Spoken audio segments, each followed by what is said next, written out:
For many kids, it's tough to be upbeat about leaving the comfort of the holiday break and going back to school. 6-year-old Noran managed to get through the tears and onto breakfast.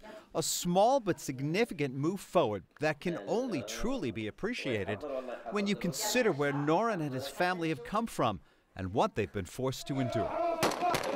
7 years ago, Noran's family fled the violence in Iraq. My wife's brother was kidnapped and we found him dead in the street.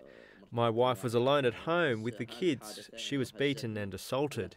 But the move to Syria proved to be more traumatic. As the war in Syria spread, the violence around them grew. Our house was targeted twice by militants. In one of the attacks, the windows fell on us because of the explosions. We were traumatised by the experience of living in Syria.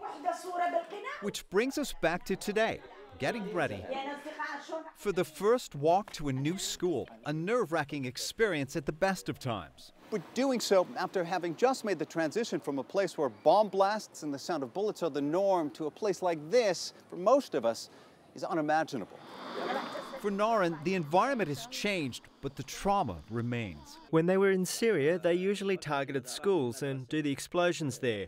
So he thinks if he goes to school here, he will be in danger.